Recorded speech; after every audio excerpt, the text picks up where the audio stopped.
ده كيم ملاكم محترف نفسه يعيش حياته في امان ويبقى بطل العالم، بس حبه للملاكمة كان كارثة عليه، وتحسه كده مش مكتوب له يفرح من كتر الناس اللي نفسها تأذيه. بس عموما يعني هو شاب طيب ويمكن اطيب من بهاء سلطان. المهم يعني بنروح لكيم وهو بيتدرب مع صاحبه اللي زي اخوه بالظبط اللي بيكون اسمه وون، وبنعرف ان وون اعتزل الملاكمة مخصوص علشان يدرب كيم انه يبقى بطل العالم، وكل الناس في المنطقة حواليهم بقوا بيحبوا كيم جدا وبيتمنوا له انه يكسب كل الماتشات بتاعته. وبيرجع بقى كيم بعد التمرين للبيت علشان يطمن على امه، وبنعرف هنا انهم بيعتبروا وون واحد من العيلة وعايش معاهم على طول وبياكل وبيشرب من اكلهم ولا كأنه واحد منهم فعلا. وساعتها ام كيم بتطلب منه يخلي باله من نفسه ويتدرب كويس علشان يكسب كل اعدائه. وبيجي بقى يوم المقابلة اللي بتكون قبل الماتش، وبيروح كيم يسلم على المنافس بتاعه اللي اسمه أديك، بس أديك ده بيكون شخص همجي جدا ولسانه طويل وملوش كبير، وبيفضل بقى يشتم كيم وبيهدده انه هيخلص عليه اول ما الماتش بتاعهم يبدأ. فبيتعصب وون وبيتدخل علشان يدافع عن صاحبه، وبتبدأ معركة بين المساعدين وبعضهم. وفي اللحظة دي بنشوف رئيس عصابة اسمه بايك وهو لسه واصل كوريا علشان يتعرف على الماتش بتاع أديك لأنه ليه عنده فلوس، ولو أديك كسب الماتش ده هيقدر يسد كل ديونه. ويوم الماتش بقى بيظهر ان كيم مقاتل جامد جدا بس طيب وما بيرضاش يستغل نقطة ضعف الخصم بتاعه. اما اديك فبيطحنه في الجولة الاولى وبيخليه اضحوكة قدام كل الجمهور. وفي الفاصل ووم بيطلب من صاحبه يكسب الماتش ده باي طريقة، فبيتشجع كيم وبينزل الحلبة تاني وبيكسب الماتش بكل سهولة. وبعد الماتش كيم وصاحبه بيكونوا في البيت بيحتفلوا ببطولة العالم، ومش بيكونوا وون مصدق انهم حققوا حلمهم، فبيقول له ان كل ده بسبب المعلم تشوي اللي ضحى بحياته. وطبعا يا صديقي المشاهد لو عايز تعرف تشوي ده وقصته هتعرفه في الجزء الاول اللي نزلناه في القناة من سنتين، وهتلاقي برضه لينك اول جزء في اول كومنت. المهم خلينا نكمل كلام صاحبه لما قال له ان كل ده بسبب المعلم تشوي اللي ضحى بحياته علشان يساعدهم يحاربوا الاشرار اللي زي بايك. وبيقرر هنا كيم انه يروح يزور قبر المعلم تشوي ويدعي له بالرحمه علشان كان راجل طيب جدا. وفي اللحظه دي بيوصل رجل اعمال اسمه بيوم، وده راجل اعمال بيعتبر كيم زي اخوه الصغير بعد ما ساعده قبل كده وخلصه من عصابه كانت بتستغله وعايزه تاخد منه فلوس. ومن وقتها وبيوم بيعتبر كيم زي اخوه بالظبط وبيحاول انه يساعده باي طريقه، وبيكون جاي علشان يحتفل معاهم بالبطولة لأنه معرفش يحضر الماتش. وعلى الناحية التانية بنشوف رجالة بايك وهما بيحضروا ماتش غير قانوني هيشارك فيه أديك علشان يسد الديون اللي عليه. وبنعرف هنا ان بايك عنده منظمة سرية بيتلعب فيها الماتشات دي، وبيعرضوا الماتشات بتاعتهم في الدارك ويب علشان الناس تتراهن على المقاتلين. ووقتها بيجهز أديك نفسه وبيجبروه يحط حديدة في الرباط اللي في ايده علشان يشارك في ماتش القتال حتى الموت. وده ماتش بين الاتنين بيفضل شغال لحد ما واحد منهم يموت. وطبعا خصم أديك في القتال ده هو الرئيس بايك بنفسه، واللي بيخلي قيمة الرهانات تعدي 700 مليون دولار، لأن بايك كان بطل سابق في الملاكمة وكان قرب يكسب بطولة العالم قبل ما يرفضوه من اتحاد الملاكمة بسبب انه شخص فاسد. المهم يعني ان الاتنين بيستعدوا علشان الماتش بينهم يبدأ، وبيظهر ان بايك مقاتل محترف جدا وبيتحرك بسرعة عالية كمان، وبيكون ذكي لدرجة انه بيلاحظ نقطة ضعف الخصم بتاعه وبيفضل يضربه فيها لحد ما بيخلص عليه. وعلى الرغم من انه خلاص كسب الماتش لكنه بيخلص على الخصم خالص. وبيكون بايك مبسوط جدا انه نجح في الماتش ده نجاح ساحق، وبيطلب من المساعدين بتوعه يجيبوا له كيم بما انه يعني بطل العالم دلوقتي علشان يكسبه هو كمان ويحقق ارباح اكبر من ورا المراهنات دي. وبنشوف بعدها كيم وصاحبه وهما بيزوروا بنت اسمها هان، ودي هاكر كانت بتشتغل في الشركة زمان وساعدتهم يقضوا على الفاسدين في الجزء الأول يا صديقي المشاهد، بس اتصابت في ايديها. ومن وقتها وهي في المستشفى وكيم وصاحبه بيزوروها كل شوية علشان يطمنوا عليها، وفي نفس الوقت هما بيعتبروها واحدة من العيلة. وبالليل بيروح بايك بنفسه البيت كيم علشان يقنعه يلعب ماتش قصاده، ولما مش بيلاقيه في البيت بيقول لأم كيم انه صاحبه عايز يستناه في البيت علشان يقابله، فبتوافق وبتسيبه يدخل البيت عادي. وبعد شوية بيوصل كيم وبيتصدم لما بيلاقيه جوه، وبيقول له انت مين يا عم انت بزعرورتك دي وعايز ايه؟ فبيتضايق بايك منه علشان بيتريق على الزعرورة اللي في شعره، وبيعرفه انه عايز يشارك في ماتش واحد قدامه، وفي المقابل هياخد 15 مليار لو وافق يلعب الماتش ده. وطبعا كيم بيسمع الرقم من هنا وعينيه بتزغلل من هنا، دول برضه 15 مليار يا صديق المشاهد. لكنه بيفوق من خيالاته دي على اخر لحظة لما امه بتقول له يرفض العرض، وبتعرفه ان اكيد الفلوس دي مصدرها حرام ويمكن يكونوا سارقينها من التبرعات ولا حاجة. وعلى طول بعد ما بيسمع كيم كلام الحاجة بيرفض العرض، فبيتعصب عليه بايك وبيهدده بسكينة بيحطها قدام وشه، وبيعرفه انه لو ما شاركش في الماتش ده بمزاجه فهيلعب غصب عنه، وبيقول له انت شكلك مش عارف بتتحدى مين، وبيسيبه وبيمشي عادي. وبنشوف بعد كده كيم وهو بيتمشى مع صاحبه والاتنين بيبقوا خايفين جدا وهيموتوا من الرعب، وبيفكروا في طريقة يخلصوا بيها من بايك علشان شكله شرير جدا وكمان لابس جاكيت جلد. فبيقترحون على صاحبه يستعينوا بكل الناس اللي يعرفوهم علشان يساعدوهم، بس كيم بيكون رافض ومش عايز حد يتأذي تاني بسببه، وكفاية قوي اللي حصل للمعلم تشوي. ولو عايز تعرف اللي حصل له بالظبط يا صديقي المشاهد، زي ما قلت لك روح اتفرج على ملخص الجزء الاول هتلاقيه في اول كومنت. المهم ان بايك بيقعد مع المساعدين بتوعه وبيطلب من راجل اسمه بام انه يخطف ام كيم علشان يجبره يشارك في الماتش، وبيقول له الموضوع بالنسبه لي حياه او موت، والواد ده لازم يشارك في الماتش باي شكل وكمان يخسر بسهوله وخلص عليه زي ما خلصت على اديك. فبيرد عليه بام وبيطلب منه يخرج ملاكم من السجن علشان يساعده في المهمه دي، فبيوافق بايك وبيختار له دبابه متحركه مسجون بسبب مشكله بينه وبين كيم، واكيد هيكون مبسوط جدا لو طلبوا منه يخطف ام كيم. وطبعا علشان بايك واصل وايده طايله بيبقى سهل عليه جدا يخرج الملاكم الدبابه ده من السجن.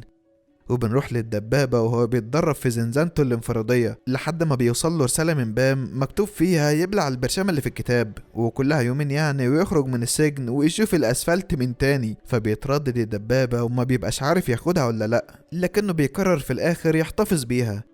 اما كيم فبيكون قلقان على امه جدا وعايز يحميها، وبيقرر يعلق كاميرات حوالين البيت. وبالليل بيوصل الهاكر مساعد بايك ومعاه افراد العصابه لبيت ام كيم، ولما بيقربوا من البيت بيعطل الهاكر كل الكاميرات بسهوله وبيطلب من افراد العصابه ينزلوا يجيبوا ام كيم. فبيدخلوا 3 رجاله من العصابه البيت وبيسيبوا واحد بره والهاكر بيروح، وبيقدروا فعلا انهم يخطفوا ام كيم. وفي طريقهم للخروج بيوقفهم كيم وصاحبه وبيبدأوا الاتنين يتقاتلوا مع افراد العصابة، وبعد معركة طويلة بيقدر كيم يمسح بكرامة افراد العصابة الارض، فبيلموا بعض وبيهربوا من المكان بسرعة ويركبوا العربية بتاعتهم. اما كيم فبيفضل يجري وراهم علشان يلحقهم ويكمل ضرب فيهم، لكنه بيتصدم لما بيشوف العربية بتولع باللي فيها. وبنعرف هنا بقى صديق المشاهد ان مساعد الرئيس واللي اسمه تي هو اللي فجر العربية، بما ان يعني العصابة فشلت في المهمة بتاعتها لانه راجل جاحد وما يعرفش يعني ايه فشل. المهم بتيجي بعدين الشرطة علشان تحقق في اللي حصل، وبيسألوا كيم مين اللي اقتحم عليهم البيت، فبيرد عليهم وبيقول انه ما يعرفش مين الناس دول ولا شاف وشهم علشان كلهم كانوا لابسين ماسكات. وبيحكي للظابط عن الراجل الشرير ابو جاكيت جلد اللي هدده من كام يوم اللي هو يعني رئيس العصابة، وبيقول له اكيد هو اللي بعت المجرمين دول علشان يجبرونا العب الماتش. ولما بيحكي للظابط عن العربية اللي شافها وهي بتنفجر امبارح، بيروح الظابط علشان يفحصها وبيلاقيها بقت عربية خردة ما تنفعش تاني، وطبعا كل اللي فيها يعني ربنا يرحمهم ولم ينجح فيهم احد. بس لحسن حظ الشرطة بيلاقوا كارت في محفظة واحد منهم لشركة حراسة، المفروض يعني ان الشركة دي بتعين حراس امن للشركات والمطاعم، فبيقرر الضابط يدور ورا الشركة دي علشان يعرف مين دول. وعلى الناحية التانية بنشوف تيو وهو مع الهاكر في العربية وبيلفوا في المدينة علشان يراقبوا كيم وصاحبه ويعرفوا بقى كل تحركاتهم. وطبعا صاحبنا كيم بيكون مغفل ومش عارف انه متراقب اصلا، وبيكون ماشي بالعربية بتاعته كده على الله خالص ولا واخد باله من اي حاجة. وفي نفس الوقت بنشوف الدبابة وهو في السجن وبيراجع نفسه ياخد البرشامة اللي معاه ولا لأ، بس في الآخر بيقول هي كده كده خربانة ومش هخسر حاجة يعني لما أجرب. وفعلا بيطلع البرشامة وبياخدها على طول، وبعد شوية بيقع على الأرض وبيفقد الوعي، وبتيجي بسرعة الإسعاف عشان تنقله على المستشفى. وبيكون بام والمساعد بتاعه في عربية الإسعاف أصلا ومتنكرين على إنهم ضباط الشرطة، وفي طريقهم للمستشفى بيخلصوا على الضباط اللي معاهم وبياخدوا الدبابة وبيهربوا من المكان بسرعة. اما كيم فبياخد امه علشان تقعد مع صاحبته هان في بيتها لان بيتهم مبقاش امان، وهناك بيحكي لها كيم على كل حاجه حصلت معاه. فبتقول له صاحبته ان المنظمه بتاعه الرئيس اللي هو بايك يعني اسمها بطوله القبضه الحديديه، وبتوري له فيديوهات سابقه من الدارك ويب للمقاتلين اللي شاركوا في الماتشات دي. فبيطلب منها تدخل جوه الموقع علشان يعرفوا كل حاجه عن المنظمه، لكنها بتعرفه انهم محتاجين لفيزا مش بتاعتهم لان اكيد المنظمه هتهكر الفيزا دي. فبيقرر وون وقتها يروح لراجل اسمه سونج علشان ياخد منه الفيزا ملهاش لازمه. وبنروح هنا لبام وهو معاه السجين الدبابة في مصنع مهجور، وأول ما بيفوق الدبابة بيكون خايف ومخضوض وبيفضل يقول لهم أنا إيه اللي جابني هنا. فبيقول له بام هو أنت جاي تتفاجئ هنا ولا إيه؟ إحنا خرجناك من السجن علشان تشتغل معانا. بس الدبابة بيرفض العرض بتاعهم وبيبدأ يدور الضرب في كل رجالته، وبيبقى قوي جدا لدرجة إنه بيطحن أي حد يقف قدامه، لحد بقى ما بيوصل للبابا الكبير واللي هو بايك. بس بايك بيرنه علقة ما خدهاش حمار في مطلع وبيهزمه بكل سهولة، لحد طبعا ما بيفقد الدبابة الوعي وكأنه طفل صغير. وعلى الناحية التانية وون بيروح لصاحبه سونج علشان ياخد منه الفيزا، وبيحترم وون جدا أول ما بيشوفه لأنه كان ضابط سابق في البحرية، وون هو كمان جندي ضابط في البحرية فلازم يحترم الضابط بتاعه. المهم يعني ان سونج ده بيكون فاتح شركة قروض صغيرة كده وبيكمل شغل المعلم تشو الله يرحمه، فبيوافق على طول انه يساعد وون وبيديله بدل الفيزا 3. ولما بيعرف ان في عصابة خطيرة بتهدده هو وكيم بيقول له يعني انت سايب الدنيا كلها وجاي لنا؟ ما زمانهم يا ابني جايين وراك دلوقتي وهيشوحونا. وبيطلب منه ينزل يلف بالعربية حوالين المبنى علشان يتأكد ان محدش بيراقبه. وفعلا بيسمع وون كلامه وبينزل يلف بالعربية شوية، فبتظهر العربية مرة واحدة اللي راكبها تيوي الهاكر. فبيطلب سونج بسرعة من المساعد بتاعه ياخد أرقام العربية ويعرف مين دول بالظبط، وبينزل بعدها من المكتب وبيتصل على وون وبيقول له يستدرج العربية دي لمكان مهجور علشان يخلصوا عليهم هناك، ويتصل كمان بكيم علشان يروح مكان تاني يستخبى فيه أحسن ما العصابة توصل له ويخطفوه هو وأمه. اما كيم فبياخد امه وصاحبته دي وبيتحركوا للفندق بتاع بيوم، واول ما بيوصل هناك بيطلب من المساعد بتاع بيوم يخلي باله منهم علشان في عصابة خطيرة لو وصلت لهم هتخلص عليهم. وبياخد بعدها موتوسيكل من الفندق وبيتحرك علشان ينقذ صاحبه من اللي بيطاردوه. وفي نفس اللحظة دي بيكون وون استدرك تيو الهاكر لمكان مهجور فعلا، وبينزل هناك هو والمعلم سونج وبيتقاتلوا معاهم. وبيظهر هنا ان تي هو كمان شاطر جدا في الملاكمة لانه كان ضابط سابق، وبيمسك الاتنين يديهم علقة تمام التمام لحد ما بيقدر في الاخر انه يجرح وون بسكينة في ايده. وبيفضلوا التلاتة يتقاتلوا مع بعض لحد ما بيهزموا تي بصعوبة وبيوقعوه على الارض، وبمجرد ما بيخلصوا منه بيلاقوا العصابة كلها جاية علشان تكمل عليهم، وبيركن قدامهم اسطول عربيات مليانين رجالة، وبينزلوا بقى منهم الرجالة دول علشان يتخانقوا مع وون وسونج. ولأن الكترة تغلب الشجاعة صديق المشاهد بيمسكوهم العصابة وبيعملوا منهم بطاطس محمرة حرفيا.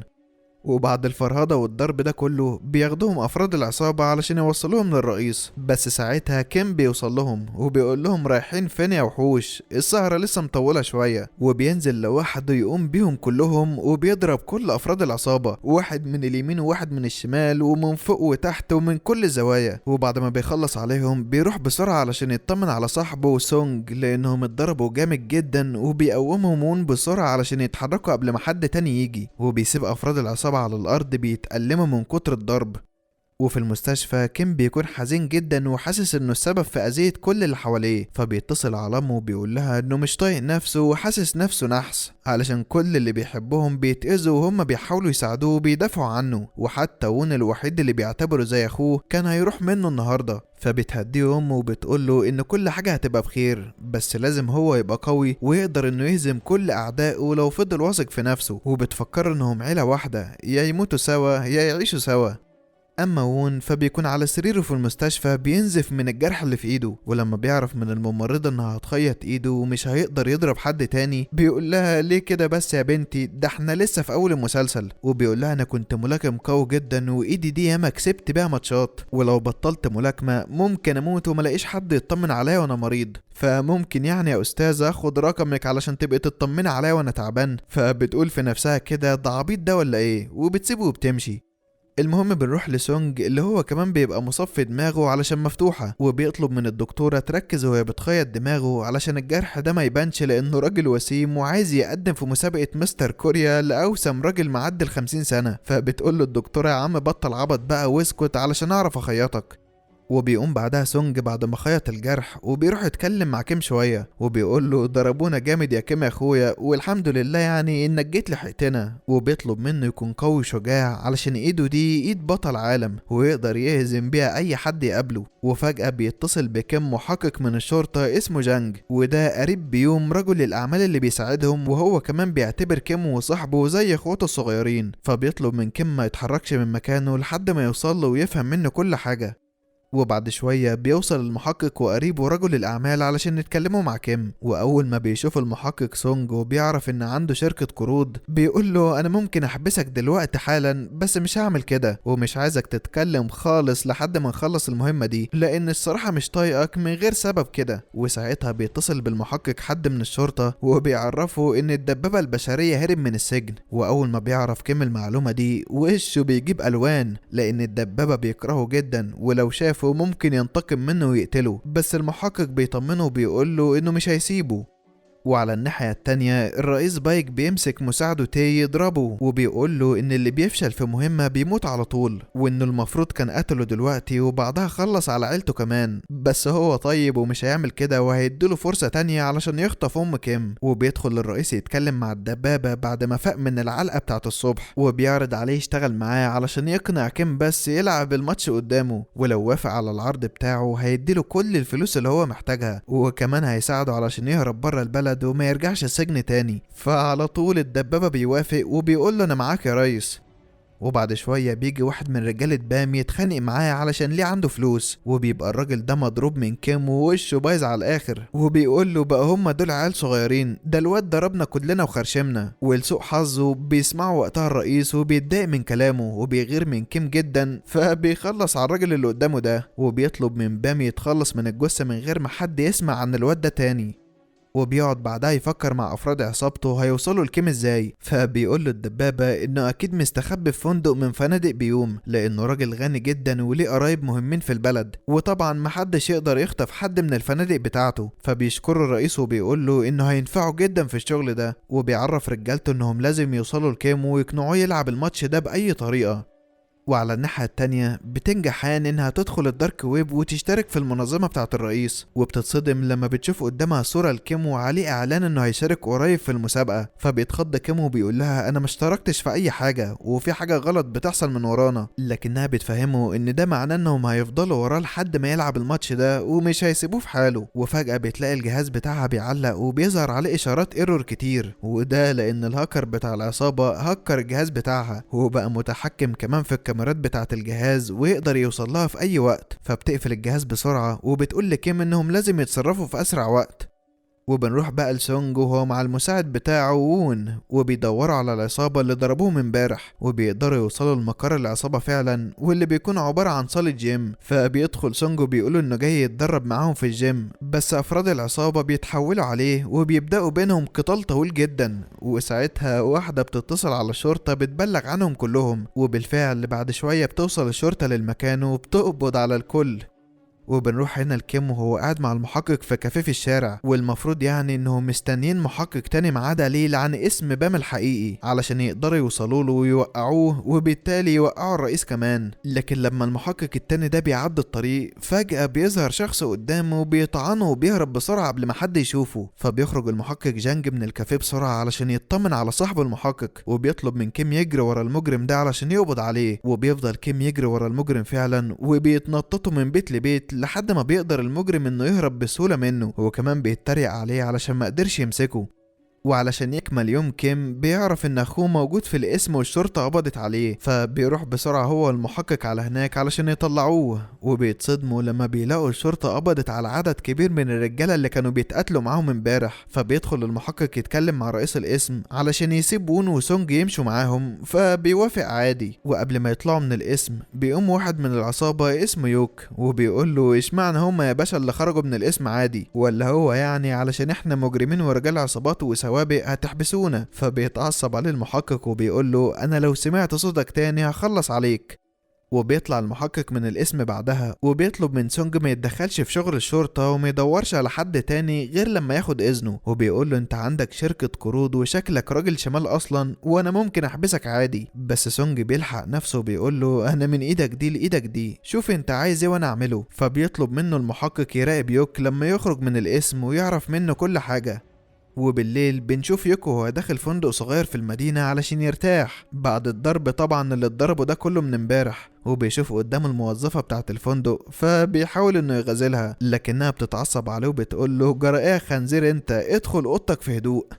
وبعدها بيوصل سونج هو كمان لنفس الفندق، وبيظهر انه ليه فلوس عند الموظفة علشان كده وافقت تساعده، وبتقول له الخنزير موجود في أوضة 7. فبيدخل سونج الأوضة مع المساعد بتاعه، وبيفضل يضرب الخنزير لحد ما يعترف بكل حاجة، وبيقول له فعلا الخنزير انه ما يعرفش حاجة غير ان زعيمه بيطلب منه مهمات هو بيعملها، وبيعرفه انه شاف الملاكم من كام يوم وهو بيخسر حياته في الحلبة على ايد الرئيس. فبيسأله سونج يوصل للرئيس ده ازاي، فبيرد عليه وبيقول له انه ما يعرفش مكانه بالظبط، بس صور الساعة بتاعته على تليفونه، وبيبعت له الصورة على التليفون علشان الشرطة تدور على صاحبها لانها ساعة نادرة ومش اي حد يشتريها.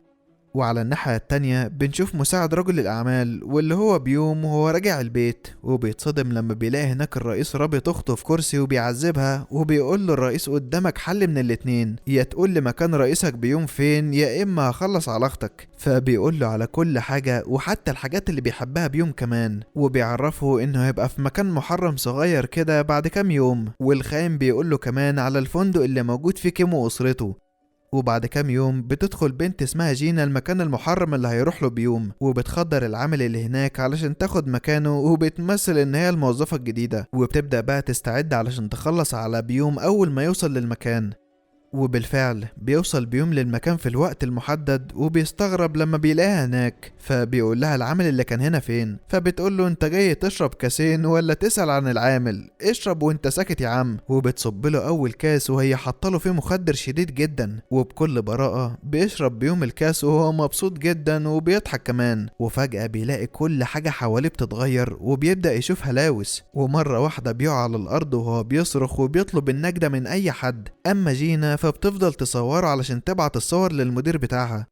وبينتقل بعدها بيوم للمستشفى، وبيكون لسه عايش لكنه في غيبوبة، والدكتور بيعرف الفريق كله انه بيوم حالته صعبة جدا بسبب انه شرب مخدر قوي اثر على الكبد عنده، وان حالته ممكن تسوء اكتر وساعتها لازم يزرعوا له كبد جديد. فبيتضايق كيم وبيكون حزين لان كل اللي حواليه بيقعوا واحد ورا التاني. وبيتحرك الفريق بعدها على البار اللي كان فيه بيوم علشان يراجعوا الكاميرات، وبيقدروا انهم يشوفوا جينا في الكاميرات ويعرفوا ان هي اللي خدرته، بس مش بيكونوا قادرين يفهموا ليه خدرته وما قتلتوش على طول. فبيقرروا ياخدوا الصورة دي ويدوروا عليها علشان يعرفوا منها كل حاجة. وفعلا بيخرجوا من البار وكل اتنين بيتحركوا في طريق غير التاني، وفي الطريق بيتصل الرئيس على كيم وبيقول له هو ماتش واحد هتلعبه وهديك ال15 مليار ومش هنشوف بعض تاني، وسواء وافقت او لا هتلعب الماتش برضه غصب عنك. وبيهددوا ان كل يوم هيتأخر في على الموافقة هيخسر واحد من الناس اللي بيحبهم. فبيتوتر كيم وبيقفل التليفون في وشه، وبيقول لسونج انه قلقان عليهم جدا. فبيقول له سونج انت طيب قوي يا استاذ كيم واللي زيك انقرضوا، وبيطلب منه يكون شخص قاسي علشان يعرفوا يخلصوا من العصابة دي ويعدوا الأزمة دي على خير. وبيكملوا في طريقهم علشان يدوروا على جينا قبل ما تهرب وتروح مكان كده ولا كده. وبيوصلوا البار كده استغفر الله العظيم يعني للعيال اللي عندهم لخبطه في الاعدادات. وبيعرف سونج من صاحب البار ده ان في شاب بيبيع نفس المخدر اللي حطته جينا في كوبايه المشروب، والشاب ده هو اللي يقدر يوصله بيها ويعرفه مكانها. وبيقول له كمان كلها 5 دقايق والشاب ده يجي ويتكلم معاه براحتك. وفعلا بيجي الواد ده وبيقرر يساعدهم لانهم معجبين كيم في الملاكمه. وبنروح بقى الكيم وهو مع المحقق في بيت مساعد بيوم، وبيسألوه عن اللي حصل وقت الحادثة بالظبط، فبيرد عليهم وهو متوتر جدا، وبيحس المحقق ان في حاجة غلط والمساعد شكله كده مخبي حاجة. فبيفضل يشتمه ويستفزه علشان يعرف منه اي حاجة، لكن فجأة بتخرج اخت المساعد من اوضتها وبتقرر تحكي له هي كل حاجة، وبتعرفوا ان العصابة جت لحد هنا وهددت اخوها علشان يتكلم، فاضطر طبعا انه يعترف بكل حاجة ليهم. وهنا بتصعب على المحقق وبيقول لاخوها انت عملت الصح، بس يا ريت يعني تقول لنا على مواصفات الناس اللي انت شفتهم. فبيفضل يشرح له مواصفات كل واحد من ال3 اللي كانوا موجودين ومنهم الرئيس طبعا. وبنروح بقى للفندق بعد كده وبنشوف المحقق وهو عامل اجتماع على الضيق مع الفريق، وبيعرفهم على اخر عضو منضم ليهم واللي بيكون اسمه لي، وبيقول لهم ان لي ده محقق عبقري وهيفيدهم في القضية دي، وبيطلب من لي يشرح للفريق اخر المستجدات اللي عرفوها من العصابة. فبيقول لهم ان صورة الساعة اللي اخدوها من الخنزير في الفندق قدروا يعرفوا من خلالها ان صاحبها هو تي، وانه كان ضابط سابق في الجيش بس طردوه بسبب اعماله القذرة، ومن وقتها هو بيشتغل في الشمال علشان يصرف على بنته. وبيقرر هنا ليه انهم يضغطوا على بنت تي ويطلبوا منها المساعدة علشان يوصلوا لتي ويقربوا بقى خطوة من الرئيس. وبالفعل بيبدأ المحقق يوزع عليهم المهمات الجديدة علشان يكونوا اسرع. وتاني يوم بيروح المحقق وون لبيت أم تي علشان يحققوا معاها، وبيفضل وون يلعب مع بنت تي الصغيرة علشان يوقعها بالكلام، وبيعرف منها ان ابوها كان لسه بيزورها من 3 ايام بس. اما جدتها فبتكذب على المحقق وبتقوله انها ما شافتش ابنها من ساعة ما اتطرد من الجيش، وانه سافر بره البلد من وقتها ومحدش اصلا يعرف مكانه فين. لكنه مش بيصدقها وبيقول لها مش عيب على واحدة كبيرة زيك كده تبقى كدابة، وبيفضل يضغط عليها لحد ما بتوافق في الاخر انها تساعد الشرطة علشان يقبضوا على ابنها ويرجع بقى لطريق الحلال من تاني. وبالليل بنشوف الفريق كله وهم في العربية بيراقبوا المكان اللي بتشتغل فيه جينا، ولما بيلاقوها داخلة المبنى وهي ماشية بالتصوير البطيء كده بيدخل سونج وكيم وراها لحد ما بيوصلوا لشقة، استغفر الله العظيم يعني، وعلى طول بتبدأ معركة بينهم وبين أفراد العصابة. بس صاحبنا كيم بيقدر يعلم عليهم كلهم وبيكسبهم في قتال سهل جدا، بس جينا بتقدر انها تهرب منهم بسهولة وتنزل من الباب الخلفي، فبيشوفها هون وبيوقفها قبل ما تهرب وبيضربها على دماغها فبتفقد الوعي. وبعدها بيتجمع الفريق علشان يشوفوا هيتصرفوا ازاي في البلوة دي، فبيقولهم المحقق انه عنده خطة، وبياخد تليفونها وبيخلي هان الهاكر تخترقه في لحظتها، وبيعرف منها ان اللي بعتها موجود دلوقتي في فندق ماريوت، فبيقرر انه يروح لهناك هو وكيم وفرقة من العمليات الخاصة علشان يقبضوا عليه. وعلى الناحية التانية الرئيس بيتكلم فيديو كول مع مشتري من أمريكا بيعرض عليه إنه يشتري منه نص المنظمة بتاعته مقابل 400 مليون دولار، فبيقول للمشتري إن البطولة ناجحة وكل حاجة بس أرباحها مش ثابتة ولازم يلاقي بطل يلعبه علشان الأرباح تزيد، وساعتها هيقدر يشتري منه المنظمة. فبيتعصب الرئيس وبيقول لمساعده الهاكر إنه ما بقاش قدامه فرصة تانية غير إنه يجبر كيم يلعب ماتش قصاده. وفي اللحظة دي بتتصل هان على عمال الاستقبال في الفندق وبتتأكد منهم إذا كان الرئيس لسه موجود عندهم ولا لأ، فبتتوتر الموظفة كده ومش بتكون عارفة ترد عليها بإيه، بس في الآخر بتقول لها إنه لسه موجود. وأول ما بتقفل معاها بتتصل الموظفة على طول بالرئيس وبتبلغه إن الشرطة جاية تقبض عليه دلوقتي علشان ياخد طبعا احتياطاته ويهرب.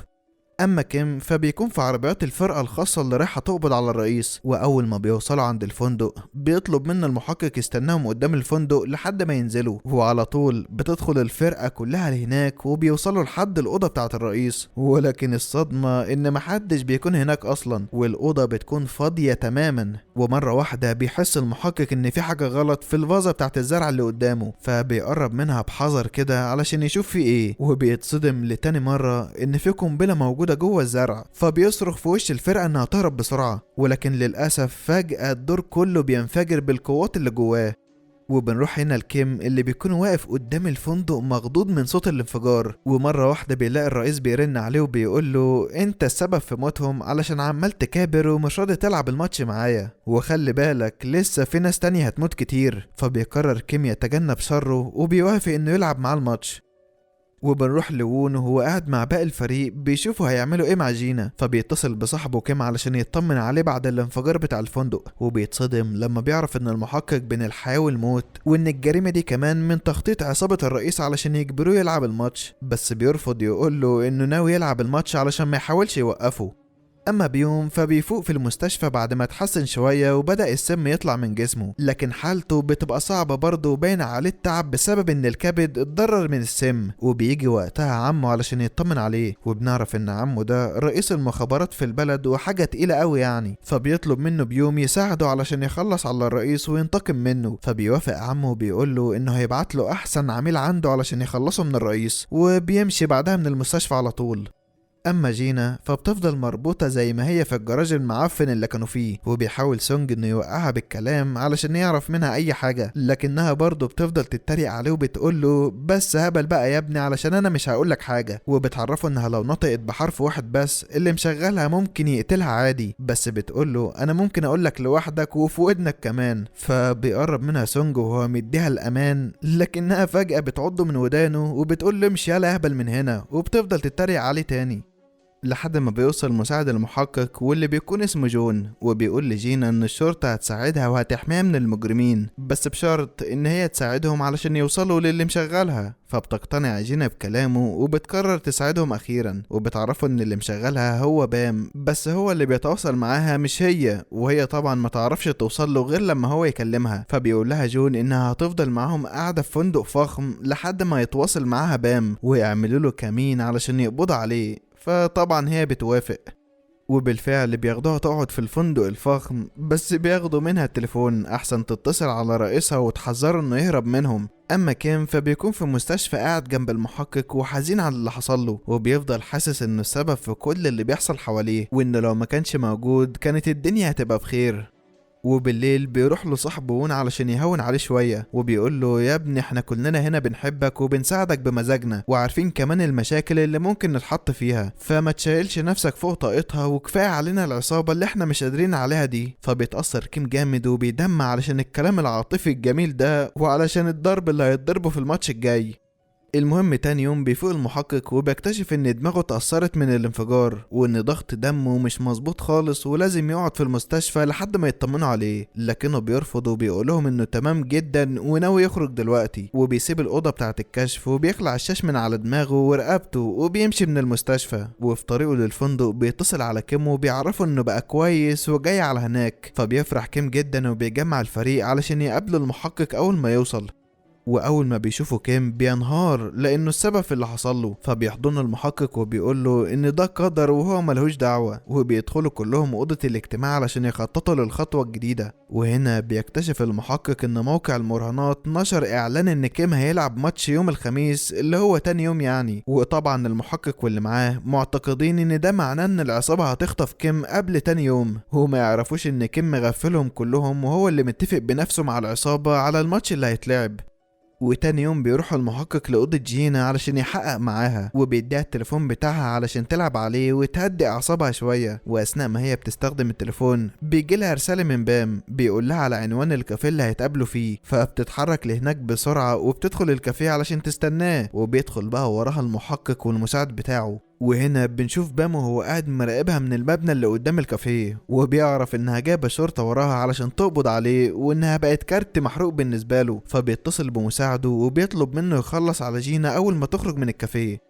وساعتها بتخرج جينا علشان تولع اخر سيجاره في حياتها، وقبل حتى ما تولع السيجاره بيعدي القاتل على موتوسيكل من قدامها وبيخلص عليها فعلا في لمح البصر، وبتقع للاسف جينا على الارض غرقانه في دمها. وطبعا بيجري عليها المحقق وبيحاول يوقف الدم بس محدش بيقدر ينقذها. وعلى الناحية التانية بنشوف كيم وهو بيتمرن على الماتش اللي هيلعبه النهاردة، وبعد ما بيخلص التمرين بيطلع اوضته يغير هدومه ويتحرك علشان يلحق الماتش قبل ميعاده، وبيطلب بعدها من الحراس اللي على اوضته يسيبوه ينزل يتمشى شوية، ولكنه بيغفلهم هم كمان وبيطلع على مكان الماتش اللي قاله عليه الرئيس. وبنشوفه بعدها وهو داخل مكان مهجور على حدود المدينة، ومحدش بيكون موجود حوالين المكان غير أفراد العصابة والكم مقاتل اللي هيلعبهم كيم، فمش بيهتم وبيدخل يلعب الماتش وهو فاكر انه هيكسب وكل حاجة هتنتهي من بعدها. بس لما بيدخل جوه بيشوف الرئيس وهو قاعد على كرسي ومبسوط جدا، وبيقول له انه تعب وطلع عينه علشان يوافق يلعب الماتش، وفي الاخر لعب الماتش عادي برضه. فبيتعصب عليه كيم وبيقول له انا جاي اضربك وهزمك واروح تاني على طول، خلص بقى وابدأ الماتش علشان تتضرب وتروح. فبيتريق عليه الرئيس وبيقول له يعجبني فيك شجاعتك، بس انت هتلعب ماتشين قبلي، وبيسيبه بعدها علشان يجهز حاله لأول ماتش. وعلى الناحية التانية بتلاقي هان ان المسابقة اعلنت اول ماتش الكيم هيبدأ بعد 10 دقايق، فبتستغرب ازاي هيلعب ماتش ملاكمة وهو موجود في اوضته اصلا، هو ما تعرفش انه هرب من الاوضة من شوية، وبتروح بسرعة على الاوضة بتاعته علشان تطمن عليه. بس الصدمة طبعا يا صديق المشاهد انها مش بتلاقيه هناك، وبتعرف انه راح يلعب الماتش فعلا، فبتقرر تتصل على المحقق على امل انهم يلحقوه قبل ما يخسر حياته، لانه مش فاهم انه هيشارك في ماتش قتال حتى الموت، اللي هو يعني لازم يلعب هو والمنافس لحد ما واحد منهم يموت. ولكن للأسف ما بيلحقوش، وبيبدأ ساعتها الماتش الأول لكيم، وبيقدر فعلا انه يكسب المنافس بتاعه من ضربة واحدة بس، يعني الماتش ما بيكملش تقريبا 5 ثواني على بعض. فبيدخل بسرعة الملاكم التاني واللي بيكون مش شريف خالص وبيستخدم أساليب مش قانونية علشان يكسب الماتش، بس كيم مش بيهتم بيه، وبيفضلوا الاتنين يكسروا في بعض لحد ما بيديله كيم العلقة التمام وبيخلص عليه هو كمان، وبيظهر عليه انه بدأ يتعب من كتر الضرب اللي اتضربه. ووقتها بينزل الرئيس علشان يتقاتل معاه وبيقول له اتشاهد على روحك النهارده علشان النهارده اخر يوم في حياتك. وبيبدأ الماتش بينهم، وطبعا كالعادة الرئيس ده بيكون قوي جدا وبيمسك كيم يديله علقة كده ما كلهاش حمار في مطلع. بس الحمد لله يعني من الضرب ده كله كيم بيقدر في النص كده يضربه في دقنه ويجرحه. وتقدر تقول يا صديقي المشاهد هي دي الحاجة الوحيدة اللي عملها، لان الرئيس من بعدها اتعصب جدا وما بقاش شايف قدامه وفضل يضرب في كيم لحد ما كسب الماتش، وقرر كمان انه يكمل عليه لحد ما ينهي حياته خالص. بس الشرطة بتوصل على آخر لحظة فبيهربوا كل الموجودين وبيسيبوا كيم على الأرض. وبتنجح أخيرا الشرطة ساعتها إنهم ينقذوا كيم قبل ما يودع الدنيا، وبياخدوه على طول على المستشفى بسرعة. وفي المستشفى بيفوق كيم بعد كام ساعة كده وبيجي يقوم بسرعة علشان يطمن عليه، وبيسأله ايه اللي وداك هناك يا ابني، انت مش عارف دول مين؟ فبينهار كيم وبيقول له انه لو ما كانش راح الرئيس كان هيخلص عليهم كلهم، وعلشان كده هو قرر يضحي بنفسه ويسيبهم هم يعيشوا. وعلى الناحية التانية الرئيس بيتكلم مع المشتري الأمريكي اللي هيشتري منه المنظمة وبيقول له اديني يا عم لعبت الماتش اللي اتفقنا عليه، فين بقى ال 400 مليار دولار؟ فبيرد عليه وبيقول له والله يا بايك يا اخويا الناس في الماتش حبت كام اكتر وعايزينه هو يبقى بطل المنظمة الجديدة مكانك، يعني من الاخر كده خد لك جنب انت. وبيقول له كمان ليا شرطين علشان اشتري المنظمة دي، الاول انك تمضي كيم على عقد 3 سنين، والتاني انك تخسر قدام الماتش الجاي علشان يبقى هو البطل. وطبعا صاحبنا ده بيتعصب جدا وبيقفل المكالمة في وش المشتري، وبيقرر انه ينتقم من كيم من كتر ما هو غيران منه. ومش فاهم بصراحة صديق المشاهد كيم عمل ايه لكل ده، الواد قاعد في المستشفى بيتعالج اصلا. المهم ان الرئيس بيكتشف ساعتها ان الشرطة عملت مذكرة اعتقال ليه وبيدوروا عليه، فبيطلب من بام يحضر طيارة تنقلهم بره البلد، وبيطلب من تي بقى يخطف ام كيم علشان هتسافر معاهم، علشان طبعا يجبروا كيم هو كمان يسافر وراهم ويشارك في قتال جديد حتى الموت، لانهم عارفين ان نقطة ضعف كيم هي امه. وهنا بقى تي بيتصدم وبيسأل نفسه نفس السؤال اللي احنا سألينه لبعض دلوقتي يا صديقي المشاهد، هو كيم ماله مال المواضيع دي كلها؟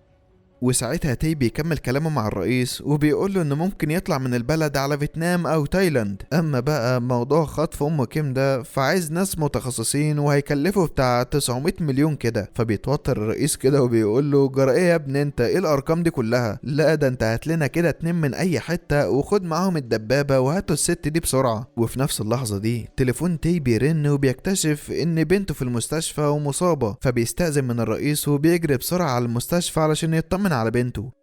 واول ما بيوصل هناك بيتصدم لما بيلاقيها كويسه وكل حاجه تمام، فبيسال امه ايه اللي حصل بالظبط وكلمته ليه، فبترد عليه وبتعرفه ان في حد عايز يتكلم معاه. وفجاه يا صديقي المشاهد كل الموجودين في المستشفى بيرفعوا مسدساتهم ناحيته، وبيكتشف هنا ان ده كمين معمول له من الشرطه علشان يقبضوا عليه. فبيشيل تي بنته وبيقول لهم بالهداوه كده يا جدعان اللي هيقرب لي هيخلص عليها. فبيجي المحقق وبيقول له يا ابني انت مجنون ولا ايه، دي بنتك انت، وبينصحه يتعاون معاهم علشان يحافظ على بنته وامه. فبيقتنع تي وبيقرر يسلم نفسه في هدوء.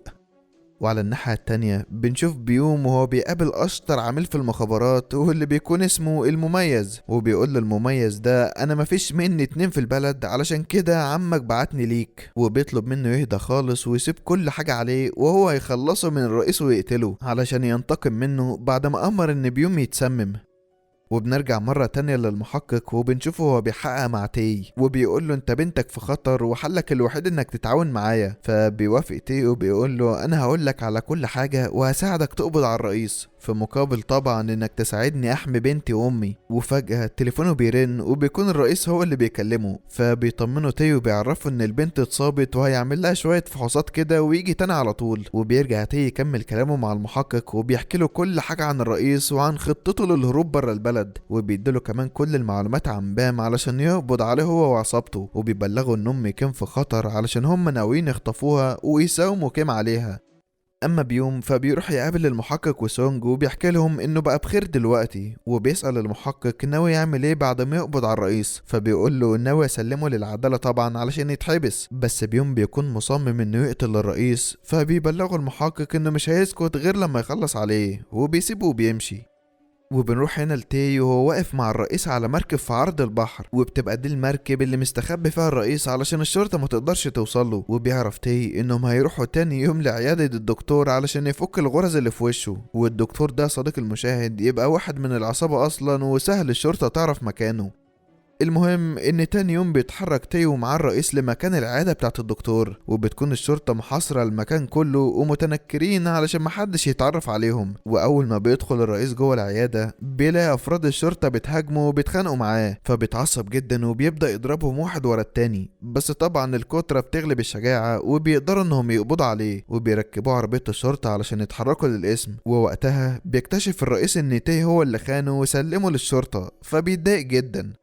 وبعد شوية بنشوف بام وهو معاه الهاكر وباقي أفراد العصابة في عربية، وبيبعت رسالة على جروب المتصيدين في المدينة، وده جروب فيه كل المجرمين والقتلة اللي مستعدين يعملوا أي حاجة علشان خاطر الفلوس. وبيطلب بام منهم يتحركوا وينقذوا الرئيس من عربية الشرطة مقابل 200 مليون. وعلى طول كل المجرمين في المدينة بيتحركوا ناحية العربية وبيفضلوا يطاردوا عربيات الشرطة لحد ما بيوصلوا لنفق في نص المدينة، وهناك بيكون واقف عدد من المجرمين معهم الأسلحة بتاعتهم. وبتبدأ بقى معركة طحينة بين المجرمين وبين الشرطة. وفي وسط المعركة بيقدر الرئيس ينزل من العربية وبيقنع واحد من المجرمين يفك الكلبشات بتاعته، وبيبدأ ساعتها الرئيس يدور الضرب في الكل ومش بيهمه أي حد. وبينجح أخيرا إنه يخلص على تي علشان ينتقم منه، وبيوعده إنه هيروح يخلص على بنته وأمه كمان. وبيهرب بعدين الرئيس بكل سهولة من إيد الشرطة.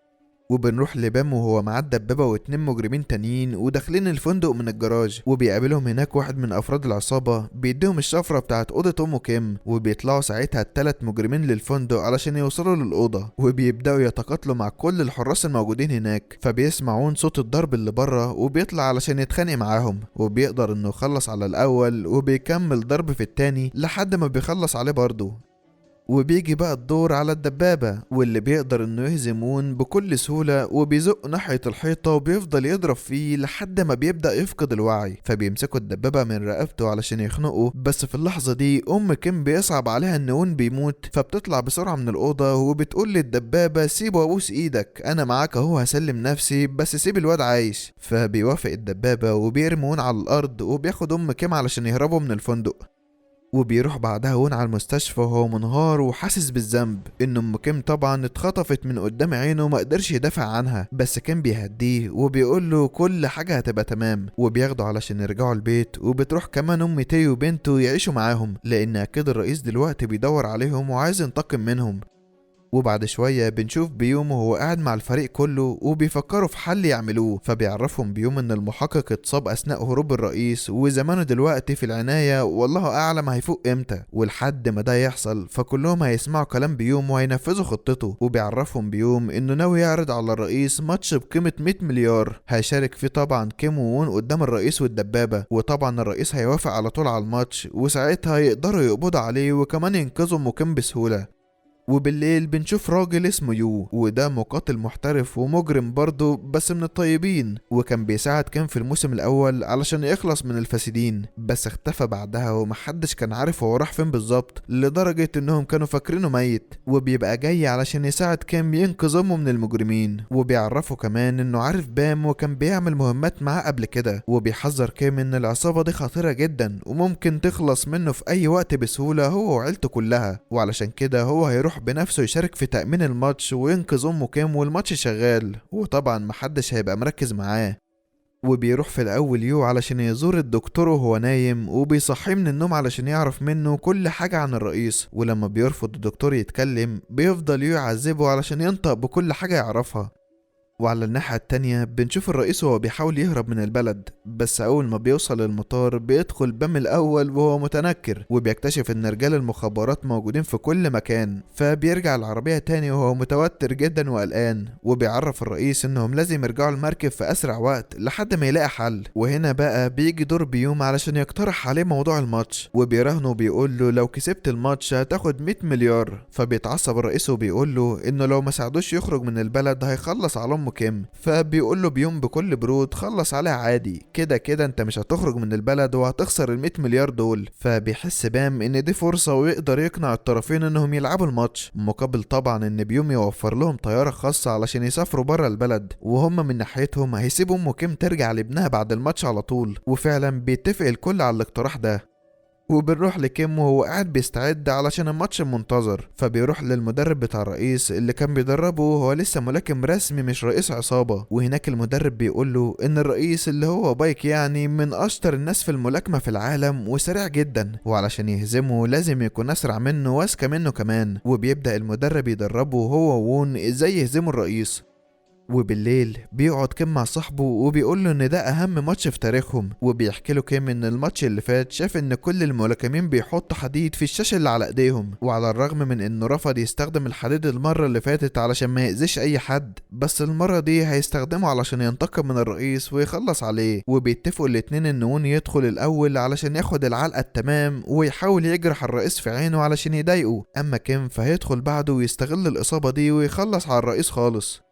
وبيجي بقى يوم الماتش وبيروح يو علشان يشارك في تأمين الماتش، وبيبقى شايل كمية كبيرة من الآلات الحادة والأسلحة تحت الجاكيت بتاعه، وبيدخل بيها من غير ما حد ياخد باله منها. وجوه بقى بيوزع عليهم بم المهمات والأماكن اللي هيأمنوها لحد ما الماتش يخلص.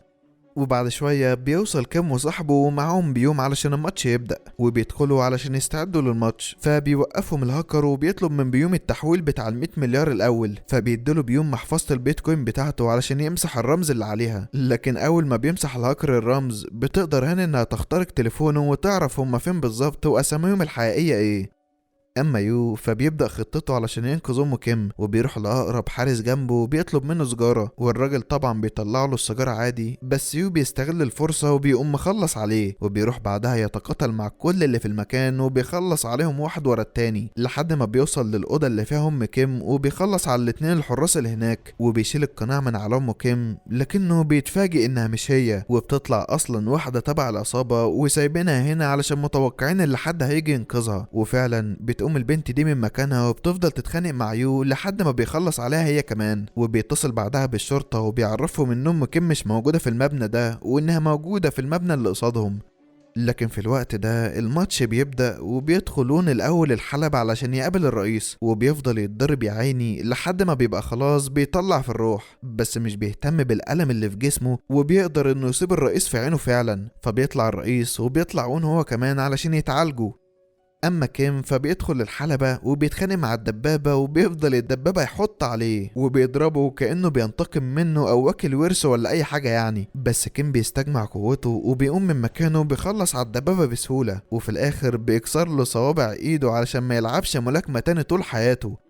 وبيجي بقى الدور على الرئيس، وبيبقى القتال صعب وقوي جدا بينه وبين كيم، بس كيم مش شاغل باله بأي حاجة غير انه يصيبه في مكان الجرح بتاع عينه. وفي وسط الماتش بيقدر الرئيس انه يكسر دراع كيم الشمال، فبيردها له كيم هو كمان وبيقوم كسر له دراعه اليمين، وبعدها بيضربه كيم في دراعه الشمال بيكسرها له هي كمان، واخيرا بيخلص على الرئيس بالضربة القاضية وبيسيبه للشرطة تقبض عليه. اما هو فبياخدونه وبيطلعوا من المكان بسرعة علشان يطمنوا على الحاجة، وبيفرحوا هما التلاتة انهم طلعوا من الازمة دي عايشين وبخير.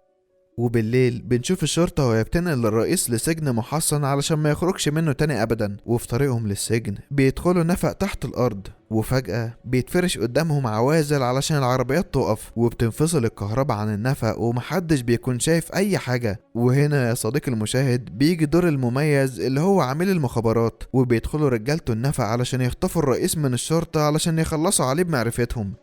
وبنروح بقى هنا لبيوم وهو قاعد على أعصابه ومستني المميز يقوله إن المهمة تمت وإن الرئيس مات، وفجأة بتوصل له رسالة على التليفون وفيها صورة الرئيس وهو واخد رصاصة في نص دماغه، فبيفرح بيوم جدا إنه قدر ينتقم منه ويخلص من كابوسه ده للأبد. وطبعا كيم والعائلة البسيطة بتاعته بيعيشوا في سعادة بعد ما خلصوا هما كمان من الرئيس. وهنا بقى صديقي المشاهد بينتهي المسلسل. ما تنساش تعمل لايك للفيديو واشتراك للقناة علشان يوصلك كل جديد.